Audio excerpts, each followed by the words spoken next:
Gaafa jalqabaa hijaaba ofirraa baafate. Yeroo garii gorsi kun yoo kararraa bade, qeeyni kun yoo kararraa bade nama jallisuu danda'a. Ati kamicha muda warra santiin birdibsi ta'uun mala.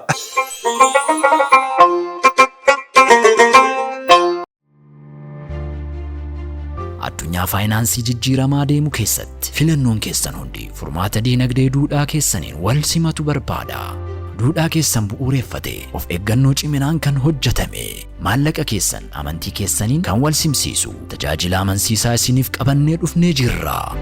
Akka biyya keenyatti yeroo jalqabaaf waaleetii dijitaalawaa fi faayinaansii Halaal Pay baankii Hijiraa irraa iddoo dalagaa keessan irraa osoo hin sochoone tajaajila baankii kamiifuu kan fayyadu appilikeeshin Halaal Pay buufachuudhaan bittaa fi gurgurtaa keessan hammayyeessaa. Akkasumas hanga halkan sa'aatii 3tti kan isin tajaajilan karaa bakka bu'oota keenya isinitti dhihoo jiran goruudhaan maallaqa baasii fi galii gochuu ni dandeessu. Maal kana qofaree faayinaansiingii muraabahaa Halaal Pay itti fayyadamuun qabsiisa tokko alatti abjuu keessan dhugoomsaa. Halaal Pay Play Store yookiin App Store irraa buufachuudhaan daandii halaalatti harrooma makamaa. Halaal Pay Baankii Hijiraa imala gara eegalee ifatti. Assalamu alaikum warahmatullahi wabarakatuh. Kabajamtoota fi daawwattoota keenya akkam nagaa jirtu nageenyi keenya kan kabajaa iddoo jettan hundattuu isin haa dhaqqabu. Sagantaan keenya kan siin booda ammas torbee isaa eeggateetiin bifa miidhagaa ta'een sagantaalee isin bohaasan bashannansiisan akkasumas isin barsiisan qabanneetiin isiniif dhiyaannee jirra. Sagantaa keenya kan qopheessinu akkuma isin dura baratame ani fi obboleessi keessan Naafil Abdul Jaliil istuudiyoo keenyatti wal geenye jirra. Assalamu alaikum warahmatullahi wabarakatuh. Wa alaikum salaam warahmatullahi wabarakatuh. Maami Naafi daawwattoota keenyaan torban keenya eegganneetiin walitti dachaanii jirra. Baga Rabbiin torbee kana nagahaan nu dabarsee nama immoo deebi'eetiin walagaree daawwattoota keenya wajjin illee turtii miidhagaa kana taasisuudhaaf qophaa'u nu taasisee alhamdulillahi rabbil alamin. Mee torbeen akkam ture kan jedhu irraa eegalla. Akkuma isin dura baratame torbaan tokko gargar bannee gaafa walitti dachaanu daawwattoota wajjinis ta'uu ni mala aniifatis maybe torban tokko turuu dandeenya achi duras wal arguu dandeenya. Torban taranii torban takkaa miti kan dabarre torbaanitu hedduudha kana jedhaa kan daddabarre beektaa. Wanni hedduu nama ajaa'ibu yeroon akkatti fiigu torban taree waa'ee ji'a kaalendara hijiraa seensa ji'a jalqabaa ji'a muharram hijiraa keessa turre amma immoo gara walakkaatti achi dhiyaataa jirra. Akkaataa yeroon itti fiigu kuni hedduu nama sodaachisa. San keessa taranii ammoo fayyaa qabaatanii nagaa qabaatanii walitti deebi'uu fi wal arguun ammoo waan jabduudha alhamdulillah. Wallahi by the way yeroo akkuma qiyaamaan dhiyaataa deemtuun waggaan gara jaatti jiini gara guyyaa torbaanitti torbaan gara guyyaatti guyyaan immoo gara yerootti gara sa'aatti gabaabbatti kan jedha suni nuti wanni sana agarsiisii galee yeroo sakandiin gadi bu'aa agarre yookaan immoo turtiin waggaa tokko gara ji'a tokkotti yeroo gadi deebi'u nu mul'atu iyyuu. Garuu immoo gochaan argaa jirra si galee. Sa'aatiin 24 waggaa 20 durallee sa'a 24 ammallee sa'a 24 waggaan tokko guyyaa 365 qaba ammallee waggaa 20 durallee waggaa 50 durallee waggaan tokko guyyaa maagas qaba. Garuu wal adda.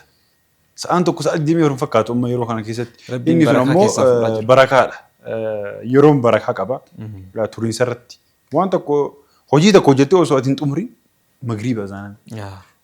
Akkasii barakaadha. Baraka waan hojii keessa ammoo yeroo keessa ammoo ni barakaa fuudhu hojii dachee isaan irratti dalagamtu. Keessattuu immoo torbaanitti sagantaa dhaabbii tokko qabaachuu ni mala ni dandeetta. Fakkeenyaaf jumaayyuu fudhachuu ni dandeenya. Guyyaa boqonnaallee fudhachuu ni dandeetta. Guyyaa hojii jalqabaa guyyaa wixataallee fudhachuu ni dandeetta. Guyyoonni kunniin akka kaleessaatti osoo ilaaltu guyyaa 2-3 osoo eegdu torbaan isaa naannee gaafa si dhufu hedduu raajisiitti ta'a. Jum'aan fa'a mudawwara miicattee osoo hin gogini jum'aan lamaffaa dhufaa beeta. Ajiib. Ati ka miicee mudawwara santiin birdibsi ta'uun mala miicee immoo alatti hin bal'isne mana keessatti bal'iste. Mana keessattuu bal'istee goguu dhabu jechuun akka malee. Ati akkuma jara asaabul kaafisan of gochuu barbaaddanii. Mee gara marii keenya kan torbee kanatti adeemnuti. Silaa immoo torbaaniin gaafa itti dachaa daawwattoota keenya wajjinis ta'ee aniifatis wanta irraa mareen tokko tokkotu jira. Qabxiilee hawaasa keenya biraan gahamuu qabu. Wanta keessa keenya jiru gara hawaasa keenyaallee hawaasni bal'aallee hubachuu qaba yookaan immoo akka bariitti dhiyeessuu qabna. Kan jennee qaban yeroo hundayyuu qabxii qabaneetiin kan dhiyaannu daawwattoonni keenyallee qabxii nuti irratti mari'annu kanatti isaanis iddoo ta'anii yookaan namni sagantaa kana tokko tokkoon yookaan nama lamaan tiimiidhaan ta'anillee warreen ilaalaa jiran qabxiin nuti asiin barannu kana isaanillee akka irratti maratan abdii qabna. Guyyaa har'aa kanaaf immoo keessattuu haala yeroo ammaa keessu kanaa wal qabateetiin ahwaala namni waliin jiraatu kana keessaa wal qabateetiin nama tokko waan gaarii gaafa hojjetu, waan hawaasa isa tajaajilu gaafa hojjetu, waan nama biraatii miti isa qofa tajaajilu gaafa hojjetu yeroo jajjabeessinu yookaan immoo yeroo nama sanitti hamilee horru hedduu ulfaataadha yeroo ammaa kanatti jechuudha. Kun immoo hojiin hojjetamuu tiimiidhaan hojjetamuu ni mala. Dhuunfaa keetiinis hojjechuu ni malta. Garuu immoo gaafa namni si jajjabeessu hin jiraanne si cinaa kan ka'e namni hojii kan ka'e akkati daran irra cimtee hojjettuuf hojii sun si qofa fayyaduu danda'a yookaan immoo taree hawaasas fayyaduu danda'a. Nama lama yookaan nama sadii qofas fayyaduu danda'a. Garuu immoo hamileen siif barbaachisaadha. Mee ahwaala uummata keenya kan yeroo ammaa kana yeroo laaltu hamilee walii kennuu irratti wal qabateetiin mee maal taasifte meeti? Yaanni mariidhaa fi ati dhiyeessite hedduu gaariidha. Waan yeroo ammaa kanarratti akka hanqinaatitti hawaasa keenya keessatti sirriitti mul'atu. Waan marii barbaadu, waan irratti haasa'amuu barbaadu, waan jijjiirama, waan fooyyee barbaadu. Akkuma beekamu marii keenya sagantaa torbaanii irratti marii nu qabannee dhufnu hanqina hawaasa keessa jiran hanqina hawaasa keessa jiran bal'ina hawaasa keessa jiran akka mariitti qabannee waan silaa dubbii ijoo hawaasa keessatti taate akka haasawaatitti akka mariitti kan qabannee dhufnu nama tokko yeroo inni waan gaarii dalagde yoo inni wanta akka baratamaadha. Wanta akka hawaasni irratti walii galu qeequun baratamaadha. Nama qeequudhaaf namni tokko si kakaasuun barbaachisu. Yeroo kana keessatti ana qeeqi yookaan immoo ani si qeequ yoo fedhe namni tokko naafiliin haa qeeqnu namni naan jedhu yookaan immoo mamannuuriin haa qeeqnu namni naan jedhu itti dhufu hin jiru. Eegalee ati waan takko hanqina hin goone ufumaa kiyyaa si qeeqa. Qeequudhaaf kaka'umsa hin barbaadu yeroo kana. Kalaan hin gootuyyuu qeeqaatuma argamta jechuudha. Qeeqaatuma argamta akka aadaa yookaan immoo akka faashinaa wahiitti baratamee jira qeequun. Kasilaa baratamuu qabu immoo kasilaa ta'uu qabu immoo jajjabeessuu hamilee itti gochuu qeeqarraa of qabuu ture. Akkas ture silaa seerri garuu irra caalatti mul'atee parsantii guddaan ifeeka keessaa mul'atu qeeqa. Nama tokko gaafa waan gaarii hojjetu jajjabeessuun barbaachisaadha. Kun qabxiin hundi keenya irratti walii galluudha. Garuu immoo yeroo hunda waan inni gaarii hojjetu san yeroo hunda yoo jajjabeessaa deemte namni kun gaaf tokko ilmi namaa dogongoraadha mire. Kanaafuu gaaf tokko dogongora isaan ooluyyu. Atiin guyyuuyyu waggaa guutuu nama san yoo deeggaraa baate jajjabeessaa gaafa baate dogongora takkitti hojjete san gaafa qeequuf carraa argattu inni dogongora san hojjeteetiin gaafa qeeqxu jechuudha hamilee isaa completely achitti gadi bu'a. Hojiin hojjetaa ture hojiin inni waggaa guutuu hojjetaa ture sun qeeqaa kan kee kan guyyaa tokkootiin biyyatti gadi lixaa jechuudha. Kanaaf waan gaarii illee yoo hojjete hamma tokko osoo ati beekta garuu waan sirrii ta'uu isaa waan hawaasa fayyadu waan isa fayyadu waan si fayyadu ta'uu isaa ni beekta. Garuu beekaatu maal goota akka waan qeeqaa yookaan immoo yoo qeequs baattee rikogniinshii duraan kennituun beekaatiin irraa gadi buusa doozejii isaa irraa gadi dhisa jechuudha. Sirriidha yaadni ati kaaftee maammiidha. Yaadni ati kaafte kana irratti waan hin dabalu wanni baratamaan amma jiru qeeqa irratti gama qeeqaatiin nama qeequun akkaataa qaba. Fakkeenyaaf nama gorsaan sirraahu ulee ittiin fudhatanii jedhan.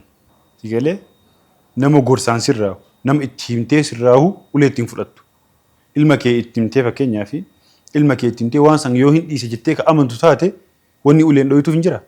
Hin jiru bara. Nama gorsaan sirraahu ulee itti fudhattee jennaan nama san baaftee jiraa gaaftee karaarraa.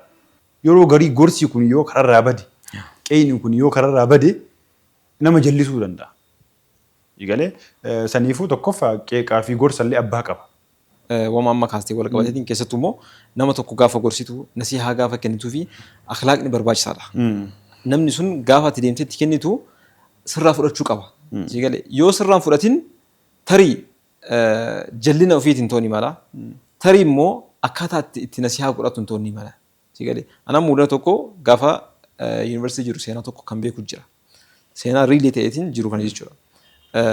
Jiran shabaabban muslimaa kan dubartoota dhiira wajjin deeman dhiirota immoo mazii dandeemne kan daawwaatti godhan ni jiran. Garuu immoo akhlaaqa irratti yookaan immoo akkaataa daawwatti itti godhanitti hanqinni ni jira. Keessattuu immoo dubartii musliimaa takka. Dubartii musliimaa shi'aarri isii beekamaadha. Hijaaba uffatti yookaan rifeensa isiin dhokfatti. Gaafa dhiira hojii argan deemaniitiin daawwatti godhan. Garuu akkaataan isaan daawwatti godhan sun yeroo sanitti yookaan nama saniinis ta'uu ni mala. Akkaataa isaan fayyadamanis ta'uu ni mala. Akkaataan isaan namoota sanii daawwatti godhan nama saniif hin malle yookaan immoo namni sun fudhachuu hin dandeenye. Booda irra mucayyoo takka jirti mucayyoo musliimaa kan duraan hijaaba isii seeraan uffattu. Wallahi seenaa dhugaatiin kasitti kan hijaaba isii seeraan uffattu. Kan salaata isii seeraan salaattu akka namoonni irraa beekan himanitti jechuudha. Mooraa san gaafa galte dhiibbaa namoonni akkanaa kun irra geessanii akkaataan isaan itti gorsan akkaataan isaan itti daawwatti godhan isii wajjin deemuu waan hin dandeenyeef maal gootee beektaa gaafa jalqabaa hijaaba ofirraa baafatte. Hin beekanii musliima ta'uu isii ni beekanii. Booda immoo dhumarratti amantii jijjiiratte. Kafartee jechuudha. Kafartee achumatti baratama achitti baratu isumatti heerumtee even wanti siyaasa tokko maal akka ta'e beektaa namni ati dur musliimaan beektu namni ati dur hijaaba uffataan beektu gaafa kirrii immoo asirratti godhatee deemee waa agartu mataa si dhukkuba sii galee. Hagaaftee baaftee jirta bara as deebisuuf iyyuu miti achuu baaftee jirta bara miillaa keessaa iyyuu. Dhiibdee. Amma isheen mucayyoon sun abbaa waraasii wajjin bultii ijaarrattee ilmaan deettee gaafa ayyaanaa hin dhufa suuraan isii na bira feesbuuk irratti hin dhufa uffata amantii sanii uffattee gaafa ayyaanaa ni mul'atti. Intalli sun jechuudha. Ilmaan isa wajjin argatte akkasitti jiraatti. Kana jechuun maalidha? Yeroo daawwaa namatti goonu yookaan immoo nama tokko gaafa qeeqnu sooshaal miidiyaa irratti illee baay'ee wanti kun baay'eetu jira. Namoonni nama yeroo tokko sooshaal miidiyaa irratti baaniitiin akkuma tiyyeetti jalqaba irratti sooshaal miidiyaa irratti ebaluun biraan nagaa waan akkana keessattuu immoo dubartii gaafa qeeqan jechuudha. Dubartii jechuun shi'aara islaamaa kan baaldhatu dhiira caala dubartiidha. Amma anaaf dubartii tokko osoo akkanatti wal biratti ilaalanii musliimeen yoo ta'e salphatti beekuu danda'a. Kiyya garuu shakkii keessa galuu danda'a. Meebii yoo shi'aaroon irraa mul'atu jechuudha. Yoo mul'anne dhiira tokko qofaan adda baasuu dhabuun ni mala. Garuu dubartii takka adda baasuun sirriitti danda'ama. Yeroo immoo dubartoonni musliimaa hedduun nasihaan keenya dadhabaa ta'uu isaatiin wal qabateetiin gara eeganii ol neegatiiva keessa yeroo seenan argina. Namni tokko islaamummatti sababa kee islaamummatti yoo namni dhufe ajiriin isaa tilmaamamuu hisaabuu hin danda'u. Akkasuma immoo yoo namni tokko sababa kee islaamummaa keessaa bahe qixaan isaa maal ta'uu danda'a? Laafaa miti. Sababa daawaa bara. Fakkeenyaaf dhiira salaatan inni tokko dhimma uffannaa yoo itti haasoo ta'eeti. Daawaan akkasii jalqaba haa salaatu. Si galee achi booda nama salaatetu uffata sirreeffata. Uffannaa yoo awuraan fakkeenyaaf uffanni akkaataan uffannaa isaa sirrii hin ta'in. Qeeqaanii fi hamilee walii kennuun faallaa waliiti waan ta'eef waliin deemti. Garuu nuti qabxii kana qeeqaa irratti wanti fookas gooneetiin haasofnee fi hawaasa keenyatu namoota nama gorsina jedhan irra hedduutu nama waan gaarii hojjetu jajjabeessuu caalaa nama waan xinnoo hojjetee mucucaate xiqqooma si nama mucucaate dhiibanii yeroo buusan argaa jirra. Wanta akka dhaamuu barbaada. Hawaasa keessatti yeroo garii namni tokko dhugumaanuu balleessaa takkaa balleessu. Balleessaan sun waan ifatti mul'atu waan ragaallee qabu. Seera kamiinuu waan ragaa qabu balleesse namni sun. Nama san namni tokko yoo qeeqe biyyi guutuun itti duuluu hin qabu. Namni tokko yoo qeeqe gahaadha. Namni tokko balleessaa isaa yoo itti hime gahaadha. Yoo biyyi guutuun itti duule namni sun eessa dhaqame? Biyyarraa baqata ka? Biyyarraa baqata. Yookaan ammoo asitti garee jijjiirata. Garee jijjiirata gaafa jedhanii amantaa jijjiiratee jiraata. Namni sun waa wahiitu haa balleessu. Namni ishee yoo itti duule ati irraa dhaabadhu. Kama hanqina isaa argitu kana. Kama wanni inni balleessaan isaa ifa jiru kana qeequu dhiisi. Ati nagaa ta'eef nama maaraan yoo itti duulan akkas ta'u. Inumaa nama san yoo namni achi qeeqe yoo inni fiigaa si bira dhufe ofitti qabe.